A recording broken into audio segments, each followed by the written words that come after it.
right, guys. I am super excited. Here we are with one of my greatest mentors of my life, Mr. Rudy Revak. And Rudy, I'm so excited to have you on. For our audience who's either listening or watching, um, Rudy is the founder of the company I've belonged to for 15 years. Believe it or not, it'll be 15 years this May. He was awarded with the Lifetime Achievement Award for the DSN for direct sales, and he is a legend in the business of network marketing. He's a legend in personal development, and probably more than anyone I've ever personally known, just an incredible speaker, and he just speaks life and empowers people. It's what he does best. So, Rudy, I'm so excited to have you on. Well, thanks, Dusty. Pleasure to be here with you. Absolutely. So, we're going to jump right in. There's so many things I want to get to and cover, but I do want to start by talking about this amazing book here. It's called The Iron String, and it's an incredible story. There's some amazing things in here. I want to encourage everybody to go get this. And I took my time reading this, and there's some valuable lessons in here, but there's also just some.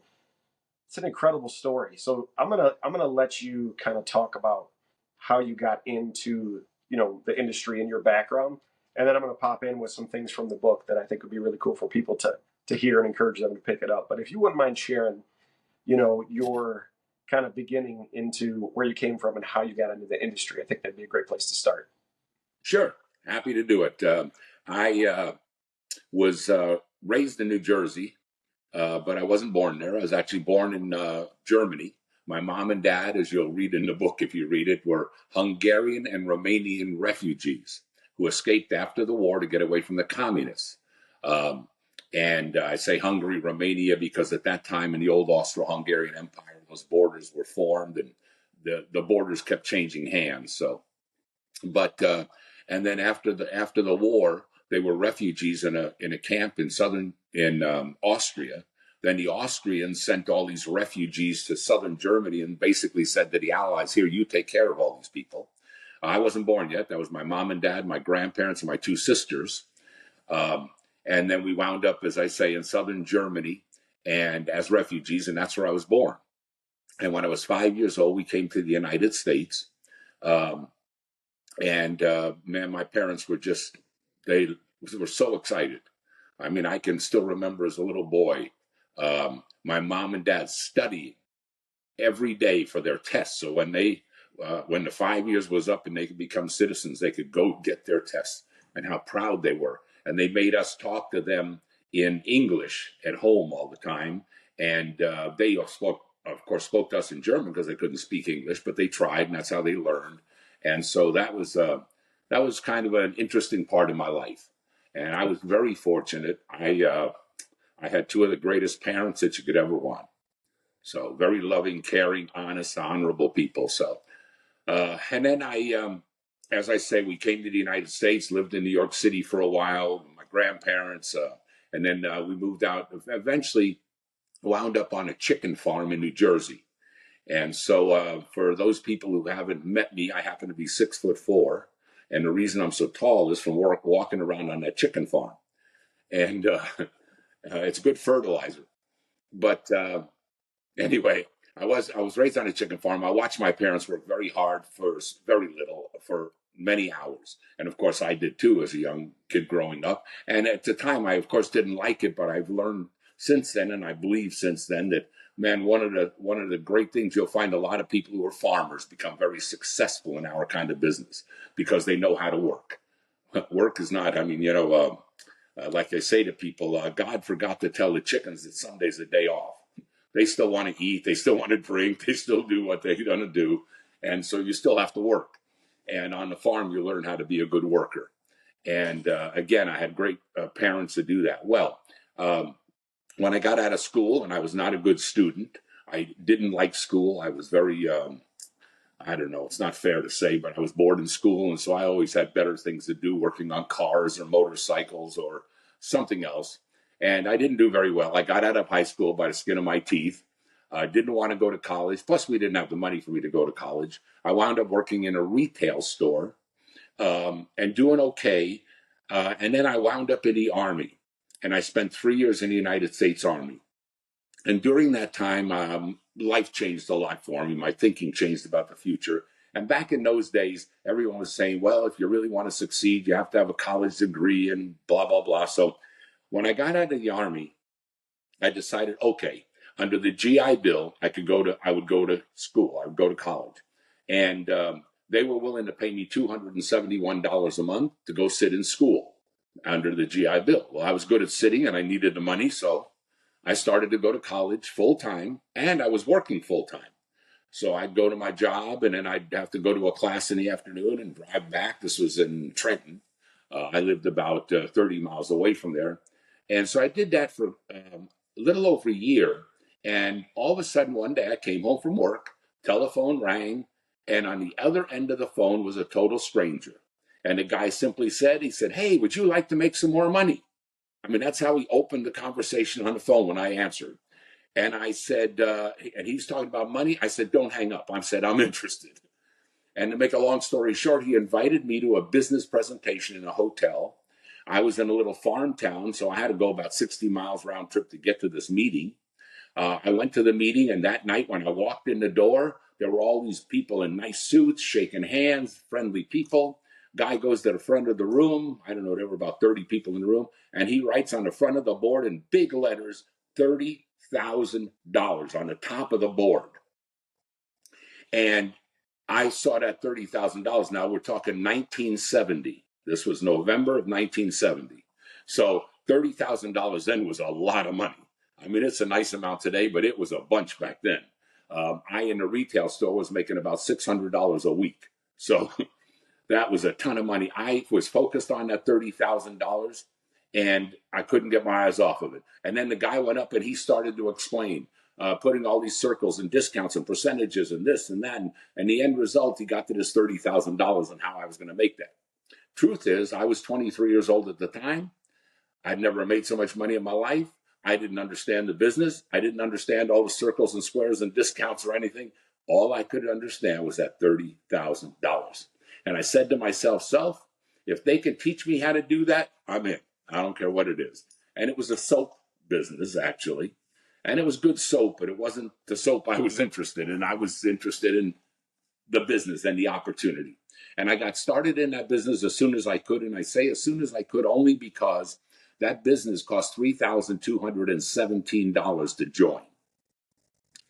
That was 1970. And I didn't have any money. My family had no money. And I was all excited. And I went home that night and I was all excited. My dad asked me where I'd been, and I drew some circles on a napkin on the kitchen table and tried to explain what I could remember. And he got excited. And my dad said to me, look, Rudy, those people are trying to show you how to work smart and not hard all your life, like I had to do. And he was excited about it. And I said, yeah, but Dad, $3,200. And so anyway, that went by. About 10 days later, my dad came to me with a check for $3,217. And to this day, it makes me emotional because he put up the house, he put up the farm to borrow that money. They had no money. He borrowed that $3,200 and he gave it to me and said, I want you to have the chance I never had. Now, fortunately, he knew I was willing to work. I was a hard worker. He didn't worry about that, and he gave me the chance. And I went to work. I spent that money. And by the way, a little side note, people today would say, oh my God, they charge you $3,200. That's one of those pyramid companies. That's bad. Well, first of all, I wasn't bad because it wasn't pyramid. Back then we had no UPS. There was no postal service that got your products in one day. There was no Amazon.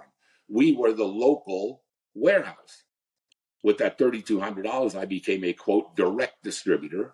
People who joined my business would pick up products from me, go sell the products, and I would make a profit from the difference of what they made and what I made. So, that old pyramid thing, yes, there are a lot of pyramid companies out there that only did it for the big sale, and they didn't really care about whether or not it worked. But it was a legitimate business. And I got involved in a business, as I say, as soon as I could. I I was excited. I went to the meetings and the trainings and I did everything. And for the first 9 months, I was a miserable, ugly, huge success, except I was really a failure. And the first 9 months, I really didn't do well. A few reasons. I'm 23 years old. It cost, who had $3,000 that I knew? Nobody. I didn't have any skills or talents. I was still working full time, going to school full time. So, of course, I sold some products. I made a few dollars from selling products, but I even signed up a few people, but most of them quit as soon as they found out what I was like. So I really didn't do well. But fortunately, being German, I have a hard head. That makes me stubborn. And I refused to quit. And I kept saying to myself, listen, if those people that I keep seeing at those meetings are making it, and I knew they were because I saw the checks, I saw they were lifestyles on the cars and so on. And I said, if they can do it, then darn it, sooner or later, I'm going to learn how to do this too. And so I just wouldn't give up. That was the key. And then finally, I started to learn. I started to figure out, and I had some really great mentors, people you wouldn't know today. Many of them like Bill Bailey, Marty Day, Joe Catronios, who helped me. But one of the major people that helped me was a gentleman who you do know, who most people will recognize, and as Mr. Jim Rome. I was very fortunate. Jim was in that company. This was before he was Mr. Jim Rome. This is when he was just Jim. He was a trainer in this company. And I got the pleasure of meeting him and getting to know him and going to his seminars and getting to know him personally. And Magali, I followed everything he said. When he stood up and said, for things to change, you have to change. For things to get better, you have to get better. I bought 100% into that. And that was his entire message constantly of helping us grow and change. If it wasn't for him, I don't know if I'd be here today. And so then pretty soon things started. Am I over talking to you? No, you're great. I love it. So pretty soon things started to change. I mean, as my attitude changed, one of the, and again, there were a lot of other good people. Mr. Marty Day, I often tell this story to our distributors because how valuable it is just to get into effort, get into action. I had a meeting with Marty one morning in the Holiday Inn in Somerville, New Jersey, and he said, Rudy, why aren't you doing better? You're trying, why aren't you doing better? And I had all kinds of excuses. My age, it costs a lot of money. I don't need people. I have to drive 60 miles to get to the meeting. I'm going to school. I had all these excuses. And basically he said, well, you know what your problem is? I said, what? It's that your name of your list of excuses doesn't have your name on it. Hmm. So what do you mean? He said, well, the problem is not those excuses, Rudy. He said, the problem is you. I said, what do you mean? So he said, listen, he said, if I ask you to do something and it'll help you to become successful, you promise to do it. I said, yep, whatever you say. He took 10 paper clips out of his briefcase and he gave them to me. He said, put these in your left pocket. I put them in my left pocket. He said, now, every time you go out, every day, I want you to move those 10 paper clips from your left pocket to your right pocket. And the way you move those paper clips is by talking to somebody about the business. You can talk about the product, you can talk about the opportunity, you can talk about as long as it's about the business, you got to talk to 10 people. I said, what do I say? He said, you figure that out. And we had some basic words that we used to use. If I could show you how to make an extra $500 to $1,000 a month part-time, and would you give me 20 minutes of your time to show it to you? Okay, that was kind of a shtick we had. But he said, look, I don't care. Just get out there talking to people and move those paper clips. So I did. I started to do that. Now I changed the paper clips from paper clips to pennies that I put in my pocket every morning because the paper clips were tearing my pants pocket when I was pulling them out. So they were catching and causing a fray. So I put 10 pennies in, and every day I'd move those 10 pennies. And no matter what happened, I was committed now because he said to me, Rudy, now you can't move 9 one day and 11 the next. That doesn't count. You've got to promise me you'll do all 10 every day. I said, Marty, I'll do it. So I went out and I did that. And the best thing happened because before that goal that he gave me of the 10 every day talking to people, every time I'd go talk to somebody and I'd get a no or I'd get a negative, it would discourage me and keep me from talking to somebody else for a couple of days because I was disappointed. I was discouraged. All of a sudden, I didn't care about yeses and nos. What I cared about was telling my story. And the moment that changed everything, because all of a sudden I didn't care if somebody said yes or no. I just said, great, I get to move a penny. And so, and all of a sudden people started saying, well, yes, because my attitude had changed. I was different. And of course, they didn't all say yes, but some did.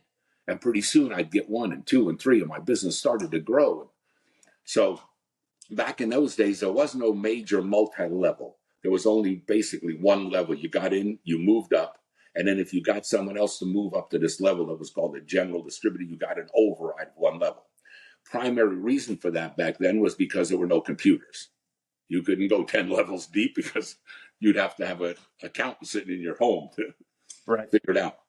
So, but the idea back then was then to move up and become what they called an area coordinator. So now you were doing the trainings and the meetings in an area, and you got an override for everyone who came to your area, who was in your area, a 3% override on. Well, I was doing so good now that they promoted me to this area coordinator and asked me to move to Baltimore, Maryland. By now, I'm only 24 years old. I moved to Baltimore. And man, I don't know what did it, but it was my, it wasn't because I was bright or knew what to do. I was just excited.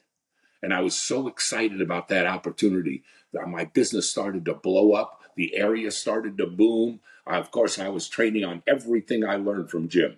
I mean, people would listen to me and they'd say, "You sound like Jim Rohn." I say, "Great, that's a pleasure that you would say that to me." And the business just started to grow and boom. And I was making $10,000, $12,000 a month. 1971, that was a fortune.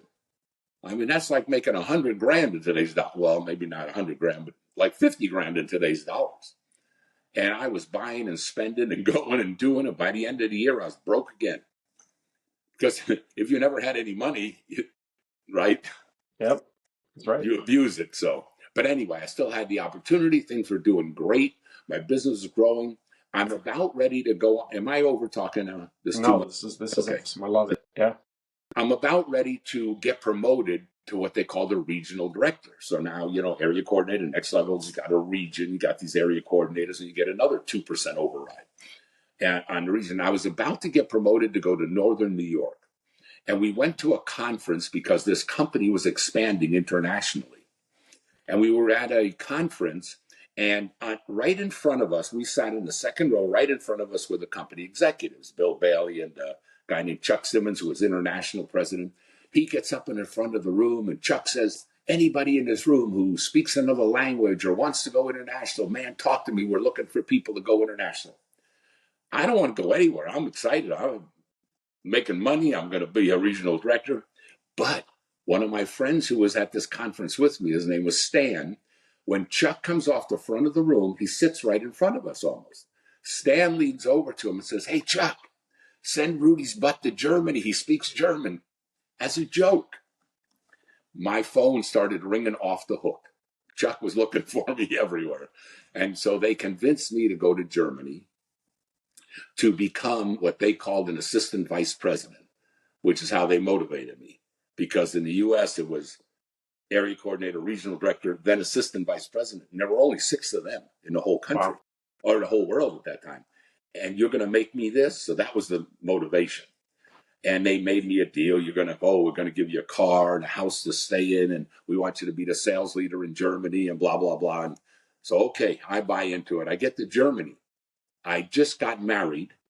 I moved my new wife and me. I never bothered. I wasn't smart enough to go look at it first. I get to Germany. Yeah, there's a car, and it's an old wrecked Mercedes that's on its last legs. The house was, it was there. They paid for a place. And the worst part was they had told me that the company is doing about $500,000 a month. And I'm going to get paid 1% override as this assistant vice president, plus a little salary of $2,000 a month. Well, 1% of 500,000 is $50,000. I mean, it's $5,000. Now so this, I'm getting 2 plus 5, that's $7 grand. And I can build my own business. That was the best part. Plus I still had my business running in the US. So I get over there. I wasn't smart enough to ask enough questions. And I find out that the reason they want me to go there so bad is because the guy who was running the company, doing this $500,000 in sales a month, he and another guy in England spun off and started a new company. And so I get to Germany, there's hardly anybody left because they've all spun off with this new company, most of them. Wow. Yeah. So what am I going to do? I've moved, got my wife there. So I start recruiting myself and building my own business. I don't speak German well enough. I'm in Frankfurt, which is the financial capital of not only Germany, but Europe in many ways. And my German that I speak is from southern Germany, which is a farm language called Schwäbisch. And it's not Hochdeutsch, High German is what they speak. And so I didn't speak very well. But I started to go out and recruit, build my own business. And I got 1 and 2 and 3 and 4 and 10. And I would always find that 1 or 2 leaders that were the key. Right? My philosophy was always, I got to go find 5 people, 5 good ones. I may have 10 or 20, but I got to find 5 good ones who'll do what I say and do what I want to do. And man, the business blew up. We started to grow and sales were going great. And so then they asked me, said, listen, Canada's not doing well, and they were losing money in Canada. And so they asked me if I would go to Canada.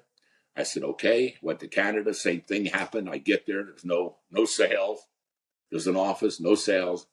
We got that turned around again. I did it personally. I recruited people myself, who still to this day, by the way, are in that the business that went on to become.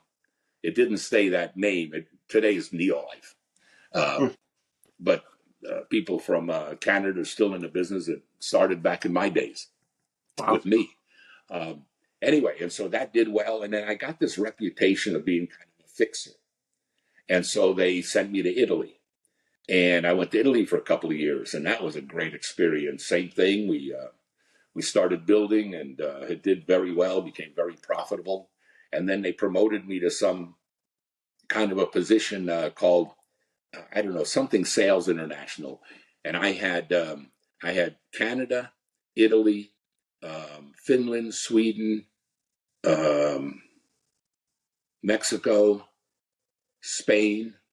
Anyway, those are my countries. And so I was on the road all the time in an airplane, doing meetings and trainings and landing and getting another meeting, another training. And after 2 years of doing that, I was so frustrated. I hated it. First of all, I'm gone all the time, right, on a plane. So, and the second part was I'd go into a country like, say, Finland, and I'd work with the leaders there, and I'd work with the guy who's running the company and get things hopefully fixed.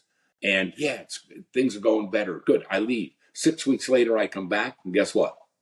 It was just as bad as it was before. Yeah. And because if the leader doesn't change, the business is going to change. It's the same today. You know, if you have a good leader, they're going to be good leaders. If they're not good leaders, you can go in and do whatever you want. But you can't change the spots on the leopard. At least I couldn't. Maybe some people can. Yeah. And so I got so frustrated with that I finally came back to the board. Now, this company had grown quite a bit. We had 130 companies around the world at that point. Now, the U.S. company had gone out of business. Okay, and somebody, Jerry Brassfield, came in and bought what was left of the company. Today, Jerry owns Neolife. Okay, great guy, been in the industry forever. And when Jerry took over the company, he put a great system together where he gave us small salaries, but big bonuses based on sales growth and big bonuses based on profits. And so he tied us into the company. So as a young guy now, these companies that I was working in, I felt like I owned them. I didn't. Right. I had a small percentage of them, but because it was all based on sales and profits, the more sales and profits I got, the better I did. And so that's what made the company grow. And so now I come back and I say to them, the board, I said, look, I'm tired. I don't want to do this anymore. What I want to do is I want to start another company. And I wanted to start a nutrition company because in 1975, when I was in Canada, nutrition became my first love.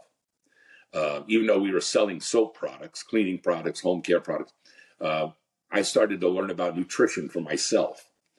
And the reason was, it was actually interesting because I was at a meeting in Majorca, Spain, and the guy sitting next to me at lunch takes out this napkin with all these pills in it, starts eating them, I said, "Oh my God, Jerry, are you dying? Why are you taking all that medicine?" And he said, "Oh, Rudy, it's not medicine." He said, it's just nutritional supplements." And I questioned, why? And he didn't want to talk to me, right, about it. So he said, "Listen, if you want to know about nutrition, get a book." And he recommended a book called Know Your Nutrition by Linda Clark. This is back 1975. I don't even know if it's available.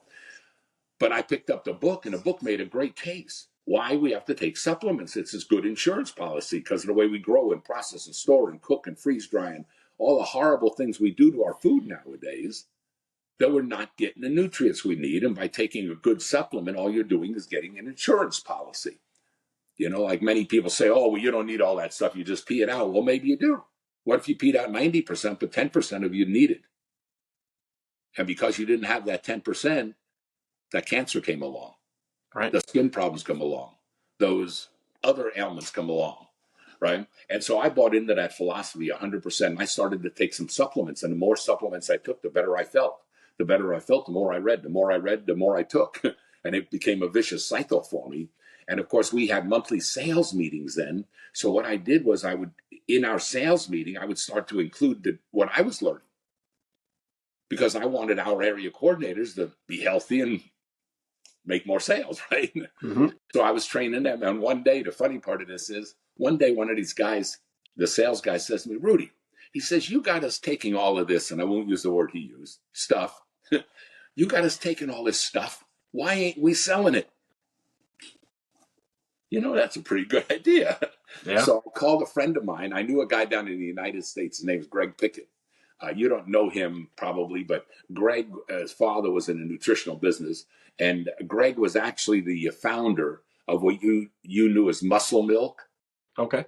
Okay, well, he invented Muscle Milk and he's a multi. He sold it to Coca-Cola for a ton of money. But anyway, So I called Greg, and I asked Greg, "Hey, Greg, would you make me a supplement?" "Sure." So he made me this little supplement. We put it in a box. It had 2 capsules in a cellophane, and it was a multi-nutritional supplement. And we started selling it in my company in Canada, even though we were a soap business. And overnight, it took over 30% of the business. And wow. Yeah. And the distributors loved it. The people loved it. It was making money. And so that it got me going. So again, I wanted to stop this international travel, start a new company based on nutrition. And I'd picked Dallas, Texas to start it. The reason was because wherever I went back then, this is now the mid-70s, everywhere in the world I went, this show was on television, Dallas. Remember that? Yeah. And there were these good-looking women. Unfortunately, I was divorced by then, so I'm single. There were all these good-looking women. It was warm. It was a beautiful place. So I picked Dallas. So the company, the board, sends a fella. I'm in Mexico doing a major training. And on my way out of Mexico, going back to California, where I lived at that time, they send a guy to Texas, to Dallas, to pick an office and a warehouse for me. And it happened to be up in the Plano area, which was a growing area back then. And so I come in from this meeting in Mexico to pick an office in this warm, beautiful place called Dallas. The day I land, this is December, it's raining, sleeting, hailing, snowing, windy, cold, ugly, all in one day. I thought, where's this beautiful weather I saw on television? Yeah. So anyway, now I'm disappointed, but I went and we picked an office out. 2 weeks later, I go to a board meeting in California, and basically the board says, "Rudy, instead of starting a new company, we have this company that we bought in California. It was called Dynamite, and it's going under. We've got $2 million invested. It's going under. Instead of starting new and take this one."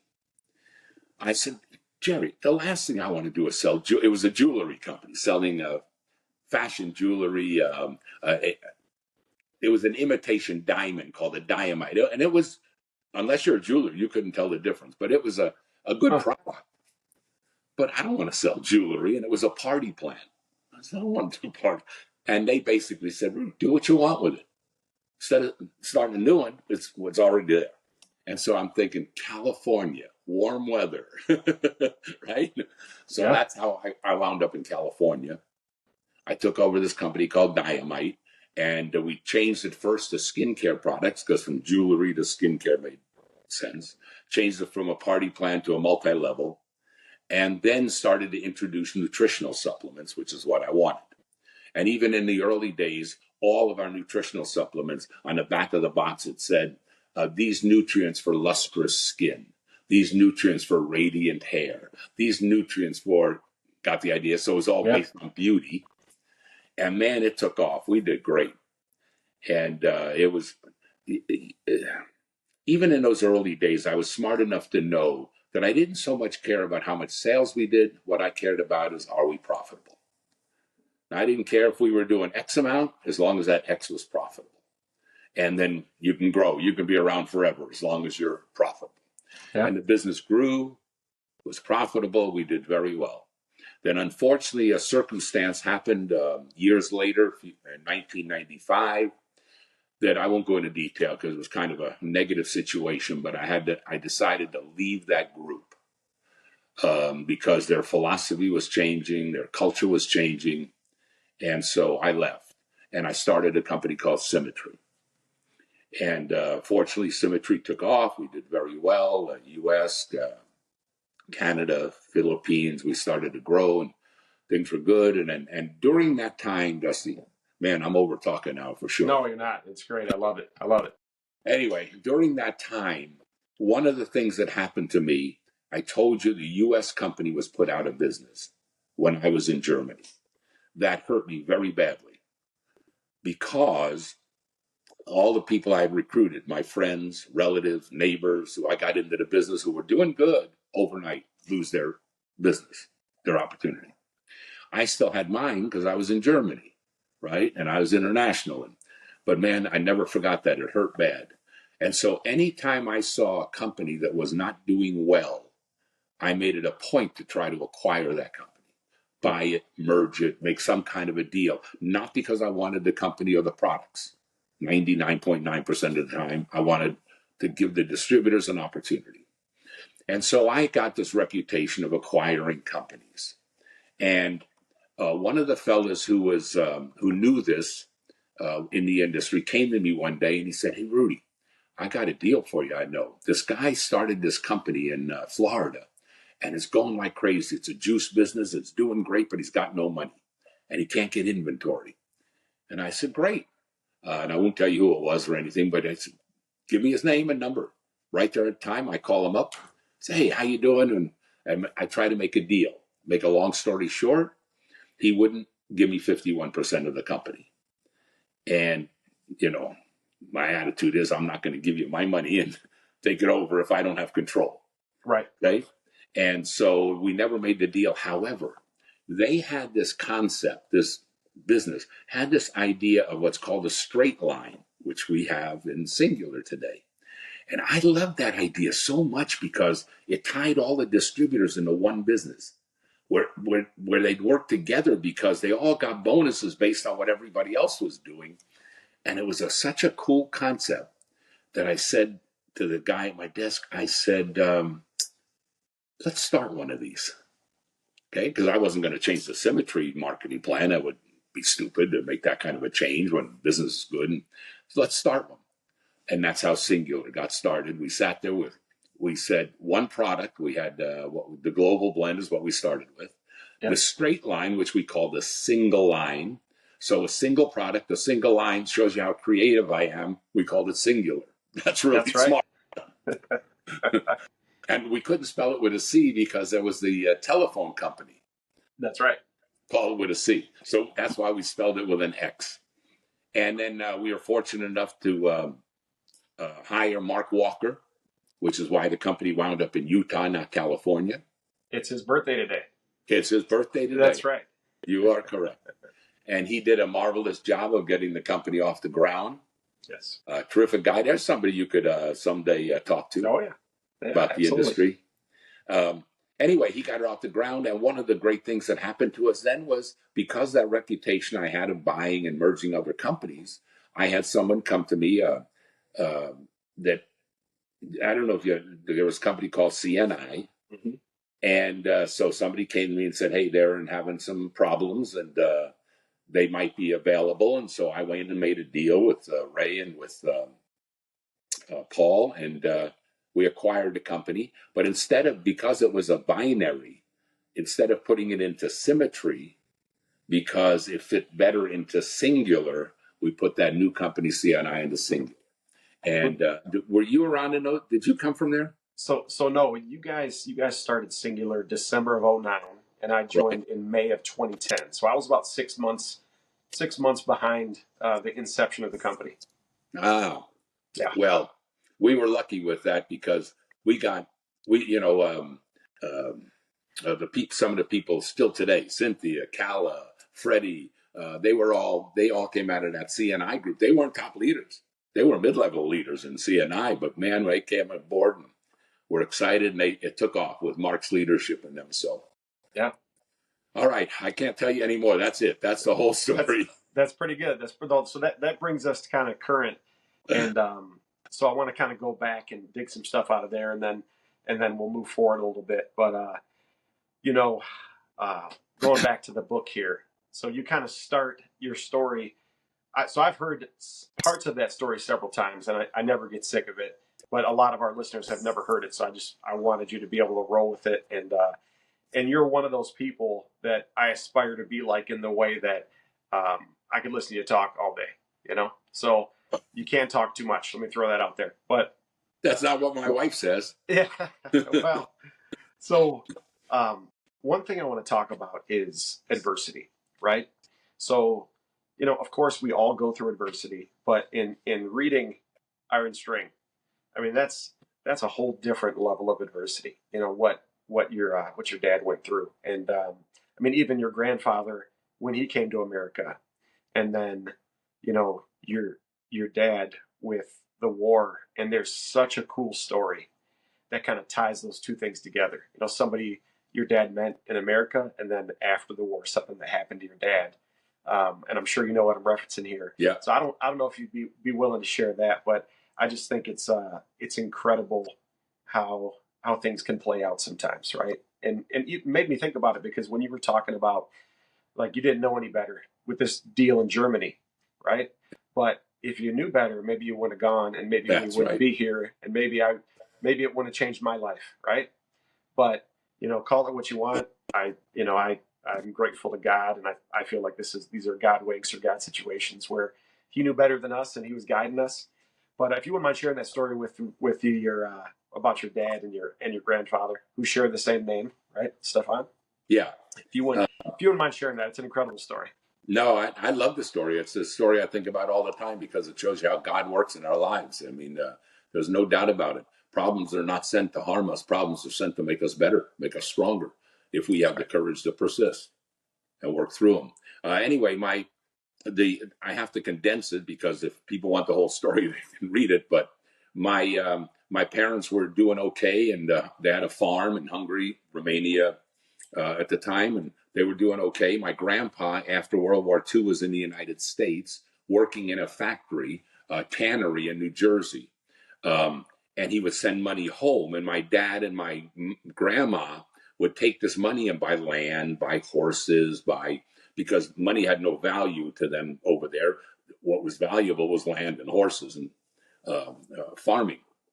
And so my grandpa sending this money home was a great benefit. Now, my dad was only 8 years old, and my grandma was an alcoholic, so she did okay most of the time, but not always. But my dad at 8 years old was running this farm and building a farm. And so my grandpa, working in the U.S., on weekends, he would visit a family who were also German, that relatives, I guess, that were in the States already. And during that day, when on Sundays, there was a lady there, her name was Helen, who had a child, a small child. Her husband was off at wars. And so my grandpa, to give her relief, would take this child on the afternoons after they ate and go into the park, and they would play. And this little boy would teach my grandpa English, and my grandpa would try to teach him some German. And this happened for quite a while. He was in the States for well over a year. And so when he goes back to Germany, and um, the farm has grown. My dad had grown his farm, my grandma, and my grandpa now becomes the mayor of this little town, and it was just a little farm town. But things are going good. Well, then World War II comes. And then the Germans, as they start moving towards the east, going towards Russia, every country they take over, Hungary, Romania, Poland, Czechoslovakia, everything they take over, the people, young people of fighting age become soldiers automatically. My dad became a German soldier. He had no choice. You're fighting age. And those were the people that the Germans then would put on the front lines to die first. They were the fodder, so to speak. Well, make a long story short, my dad winds up in Russia, just outside of Moscow. In some of the movies or things you've seen where the soldiers are dying in the snow and they don't have shoes, they've got towels wrapped around their feet. So he was part of that. And after the war is over, the Russians captured him and they were marching him to Siberia. Now, he didn't know that, and we didn't know that. He didn't know it at the time, but we know today that that's what happened to the captured soldiers. They went to Siberia to work in the Russian mines. Well, my dad escapes by breaking out the back of an outhouse and running.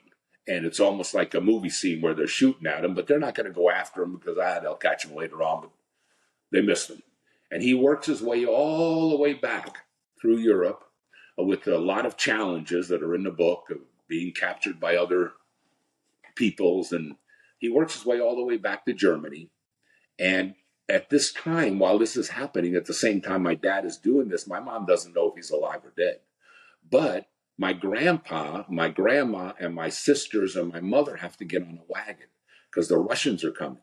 And they only have one day to pack up and get out. Because when the Russians come to town, they rape the women, they, killed people, anyone of power. My grandpa was the mayor. They would have shot him just to take power. And so they had to flee. They had one day to pack up a wagon. They're not alone. There were hundreds of other families. And so their goal was to get across the Danube River into Budapest because now they were safe. Because across the Danube was where the Allies were, the Americans, the English, the Australians, the free people. And so they formed a refugee camp there. And then nobody wanted these refugees, so they kept moving. To condense the story, they finally wind up the refugees. My mom, my grandparents, and my sisters wind up in a refugee camp in Austria. My dad works his way back and eventually meets up with them in Austria. It's a miracle, right? A true godsend. And of course, then the Austrians don't want him, so they ship him to Germany. They wind up on a train going to Germany, and they just download these refugees and put them in the military trucks, and they would take a family and drop it off at a farmhouse and say to the farmer, here, you take care of them, because they had nothing else they could do. So that's what happened to my family, and they got put over a barn in a hayloft with this farm family, and then that's when I was born as a refugee. Okay, not in the barn, but I was born as a refugee at that time. And so my grandpa, my grandma, because he had been in America, go to get permission to come to the States, boom, they come right over. Because he'd already been here, he got an easy visa. He's working as a superintendent of an apartment building in Flushing, New York. Things are good for him.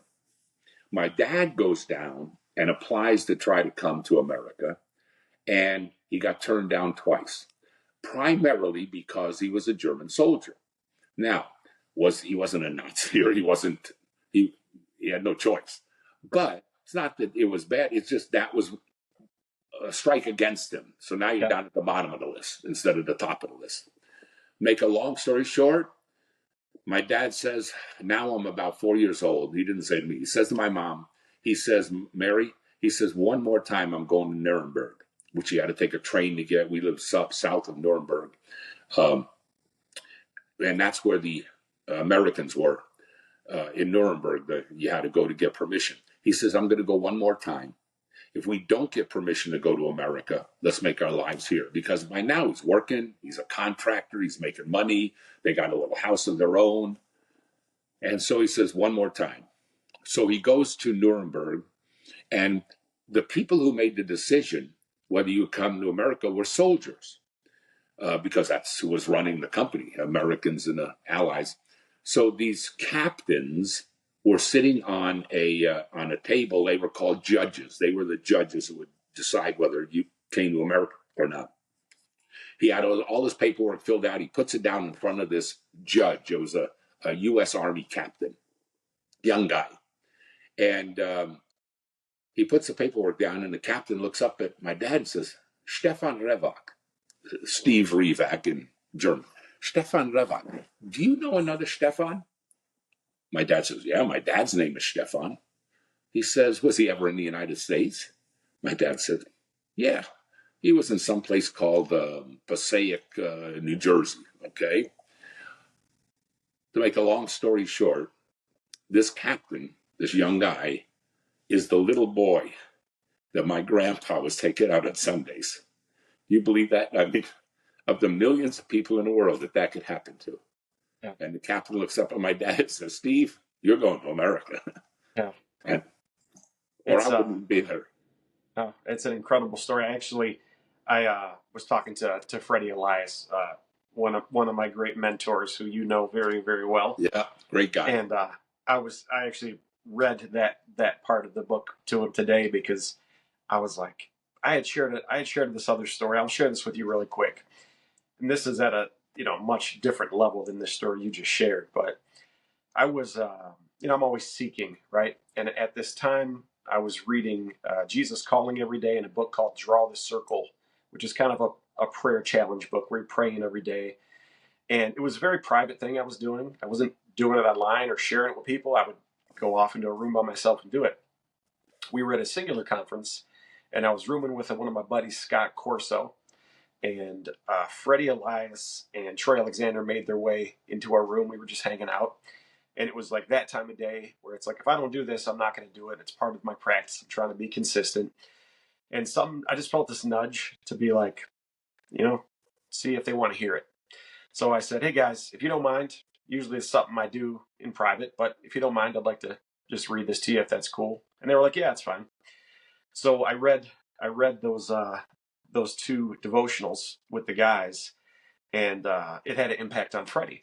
Well, later that day, I wasn't slated to talk, but Freddie was speaking from stage, and he just called me out and said, hey Dusty, come up and share, that passage you shared with me earlier. And it was one of those things. That's why I read that story to him today, because it was like, man, just because I felt that little bit of a nudge to step out of my comfort zone and share with four guys. God used that to put me on the stage for that message to go out to 800 or 1,000 people, and so I shared that story with him, and he didn't really remember it. And, it made him a little emotional, like, just because it's one of those things, just like you're talking about, like, only God can do these things, right? And then when I shared that story, man, we were both emotional. It's like, it's incredible. There's no coincidence in that, right? Like, exactly. It was written, you know what I mean? Exactly. And so, no, I mean, when I talk about adversity, it's like, we all go through adversity, and it's all real for everybody. I'm not trying to belittle anything anybody's going through, right? Like, we're all broken people in a sense, and we're dealing with life, and life can be difficult. But when you read a story like this of what your dad endured, and it's an incredible story. I mean, it's a love story. It's a story about war, and there's other things that happened, like losing his trigger finger, that I also think, allowed him to survive, right? So, I mean, you got to check the book out. It's incredible. Iron String by Rudy Revak. And I think, you mentioned like a movie scene when he escaped from the outhouse. This would be a great movie. I mean, it'd be a phenomenal movie. Yeah. I mean, I could definitely see that. But I didn't write the book I didn't have it written for that reason. It was just to tell their story. Originally, I had it done just to share it with the family, a manuscript with the family, and then somebody wanted to turn it into a book. So, well, I'm glad they did, because it's very impactful. Mm-hmm. And here's the cool thing. I've heard you share many times, and you start the story with you and your family being refugees and coming over, but we didn't get to see the backstory up until that point, and this allowed the doorway into that, and it's awesome. The other thing I want to share with you is when I first opened this book, it's almost on the first page of the first chapter. It says Satu Mare, Romania. And my brother was a missionary there for 8 years. Both of his kids are adopted from Satu Mare. He goes back Really? there. Yeah, he goes back there every year. And so I'd love to get you guys on the phone just so we could figure out how close he was to where you were. Well, And that'd be cool. That's where my mom's family was from. yep, yeah. So he's very familiar with Satu Mare, and I haven't been over there, but I'd love to go. So we'll have to chat about that when it Cool. happens. But yeah. So I know we're a little short on time, but you know, you were gracious enough when I reached out to you once. I wrote you a letter. You wrote me back, which I really appreciated. And some of those questions I asked in that letter was like, you know, when you were coming up, who were your mentors? What books were you reading? And so this is really cool. So these are three of the books you mentioned. The Magic of Believing. You know, you love that. The Magic of Thinking Big, and then Yeah. of course Think and Grow Rich, Yeah. which takes some time to digest, right? Like several reads, but it's just a super impactful book. But the other thing I did, and this was just last week, you know, I have some Jim Rohn material, but I saw another guy, I think it was Dan McCormick, was doing a podcast with Hal Elrod, who wrote a book, and he flashed this just for a second, and it says the Uh-huh. excerpts from the Treasury of Quotes by Jim Rohn. I have one of those here. Yeah, I have one of those right here somewhere. I figured you might, and Oh I yeah. thought, man, I got to grab one of these, and because you had mentioned, people said, "Oh, you sound just like Jim Rohn." And a lot of the things you say, you know, obviously sound like Jim Rohn because that's where you got a lot of it. But Right. you have your own style that I think, you know, for me personally, especially because I know you, is even more impactful. So, and then this one's really special. I got to show you this because you mentioned a couple other names, Bill Bailey and Marty Day. All right, Yeah. I couldn't dig anything up on Marty Day. So I mean, you might have to help me with that because I couldn't find anything it published. I don't know if you've ever seen this one. This is called Rhythms of Life. Uh-huh. Yeah. Rhythms of Life by William E. Bailey. Yep. And this, I looked online. As far as I know, this is the only copy that was available anywhere. And you know, I paid up for it and I got it, and that's really cool. So I always Cool. say, what's amazing is to meet your mentors. You know, and you guys have been one of the greatest mentors of my life, and to just even get a glimpse into some of the people that mentored you is just super powerful. You know. But isn't that the way it's supposed to work? Yeah. That's the whole idea of our business, is pass it on. Yeah. Not just pass on money, not just pass on training, but pass on personality, personal growth, personal development, improve people, help people change. I Yeah. mean, isn't that? Absolutely. I mean, I can imagine guys like Jim Rohn are sitting up there looking down, and how proud they would be of watching what they have created. Not me, but how many people came because of Jim Rohn. I mean, Tony Robbins, and then I mean, there's Les Brown. There's a bunch of people out there that credit their success to Jim. Yeah. Just think how proud he is.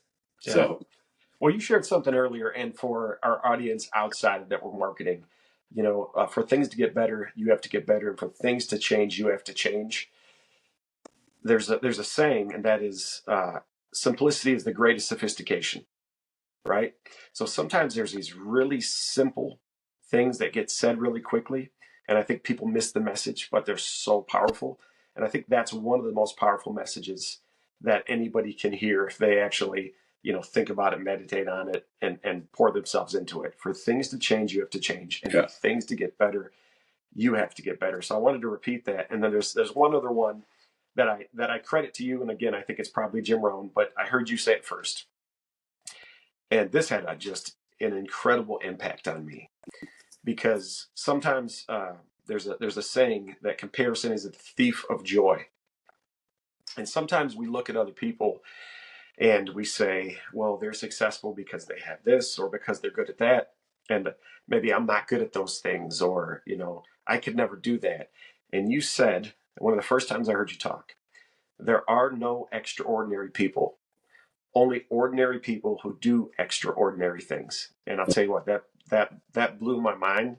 And not just for me, that not only did that empower me, but it made me want to empower other people, because that's just such a powerful statement. You know, it's not that these people that you're looking up to are extraordinary. It's what they do, right? it's the doing of. And the last thing I'll share before I throw it back to you is the great aim of education is not knowledge but action. Yep. Right. So all these books I just flashed, these quotes, they're all great, and it's fun to learn them. But if you don't apply them and put them into action, nothing happens. Right. Yeah.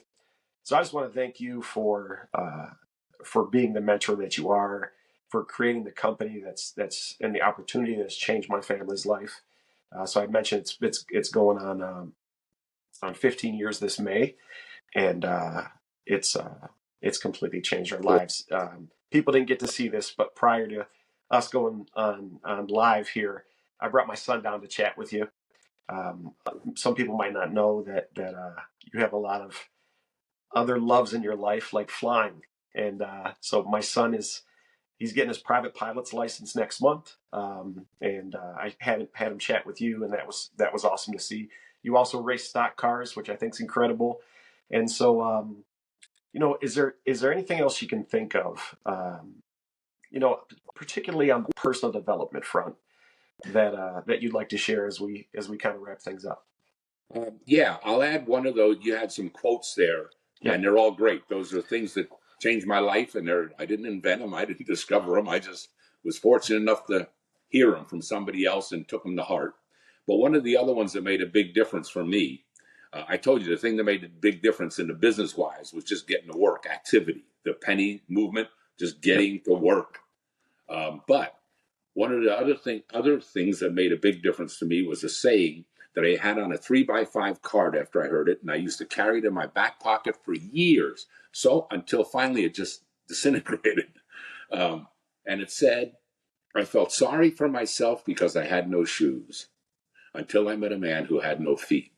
hmm, And every time I started feeling bad for myself, oh, look what's going on. Look at these problems I got. Oh my God, the business is going downhill. I used to be up here. Now I'm down here. Oh, geez, what am I going to do? As soon as I started to feel bad for myself, I take that card out and I start to count my blessings. hmm, Wait a minute. Look at all the good stuff that I've got. Let me go list 10 things that are good, not 3 that are horrible. And it would help me change myself without needing someone else to pump me up. Not yeah, that I didn't need other people to pump me up, but it would help me to pump me up by listening to things like that. And there's so many good things in our lives that happen to us yeah, but we have a tendency to look at the little pebble in our foot that that is bugging us yeah, instead of saying, well, wait a minute, yeah, I got this pebble, but you know what? There are some guys who went to Vietnam and lost their legs. There are some guys who went, you know what I'm saying? So absolutely. No, I think that's a great. yeah, it's the power of gratitude, and it is. I mean, it's a powerful lesson, one that if you apply will change your life. And I was talking to Freddie earlier, and we were talking about just how important mindset is, and that's something you've always continued to beat the drum on. And it's like when you have the right mindset, when you're working on yourself every day, you can find the positive in the most negative situations, right? Yeah, And just like you're saying, like when you're thinking about and complaining about things, and then you pull out that card, it's like you're automatically switching back to gratitude, and that's super powerful. So, one thing I love about our business, and this is a note I took from you years ago, and I think you were just talking about the power of the industry, and I'll let you correct my words on a couple things here, but it was basically like this is the best opportunity for your average person to build an incredible life for themselves, right? But you said another thing that's incredible about this industry is it actually forces people to help and serve others, because that's the only way you can be successful, right? that's And so that's been my passion, right? We have phenomenal products. We have an incredible compensation plan that you referenced earlier, but the opportunity we have to empower and lift other people up, and then for them to go out and change their lives. And like you mentioned earlier, we can't take credit for that. Like they have to take the action and do the things. But the gift we can give by not only, building their belief up, you know, casting that vision, empowering, helping empower them, but also to have a vehicle to do that with. That to me is been the most rewarding thing that I've ever had the chance to do, and the lives that have changed because of what you've built and the people that shared it with me and the people that I shared it with is super, super empowering. It feels great. Cool. Well, I'm Yeah. proud. Yeah, I'm proud that you're doing this and sharing it with other people. And hey, you're changing other people's lives, and you never know that one person. That's what I've always said. That sometimes people say, "Oh man, we should have had 200 people in this room instead of just 50." Yeah, but you know what? Maybe there's one person in this room, and he's just like I was. Yeah. What if I was the one in this room? And so you Yeah. always have to think that way. You never know. That's powerful. Well, we'll wrap it up with this. At the end of each podcast, I always ask my guests. This whole podcast is about lifting others up. It's about empowerment, personal development. It's about the idea of working on ourselves and turning around and serving other people. And if there's one person you can think of that could come on and share that you think would do a great job of embodying what lifting others up is all about, is anybody that comes to mind for you? Well, yeah, you mentioned a couple of them, Freddie. Mm-hmm. Right? I'm sure you had Freddie on or would have him on, right? And he's on the list for sure. Yeah, cool. We're getting the date locked down. But you know what I would recommend if there's a lot of great speakers out there and the great motivational speakers, and I mean the Tony Robbinses and the Maxwell's and but I would say somebody who actually has built this business and went from nothing to being something and helping a lot of other people. I was just, one of my loves is racing. I was just at Daytona 500 last week, and I always take some business people and some business partners in the business with me each year. That's the way I get to know them a little better, and they see my love for racing. Now, this is, of course, NASCAR Sprint Cup. Now, I've done NASCAR in my days, but not Sprint Cup. And so one of the people I had there was Robin Packard. And I'll tell you, she is one tremendous, beautiful person. I don't mean beautiful just on the outside. I mean on the inside. And so I would suggest somebody like her. She started with nothing. At the time she joined, her husband had left her. She had like $40 in the bank, didn't know what she was going to do with the kids and support them. And here, 9 years later, she's made $10 million. Yeah. Now, it's not the money. It's all of those people in the process. She didn't make that $9 million without helping a lot of other people do well. Right. And it's just watching people like that makes me feel the best, because I say to myself, maybe if it wasn't for you, she wouldn't be in that position. Not that I changed her, but the fact that we have our business, and this business was allowed to help her and change her. It wasn't me directly. So, I would recommend someone like a Robin. No, that's powerful. I always say to people that any money anybody's made in our business is just a representation of how many people they've been able to help. And she's helped more people than anybody else so far in Xyngular. So I think that's a great suggestion. Great person. Yeah, call her. She'd be happy to talk to you, I think. Rudy, I just want to thank you so much again, not just for coming on and sharing with us today, but for creating the opportunity, for always showing up and just sharing your wisdom and encouragement with everybody. And it's been such a pleasure for me. And I'm going to take you up on sneaking Charlie down there to go up in the 182. Yeah, and, cool. And then I'd love to get my brother on the phone and talk a little bit more about South Tamar in Romania.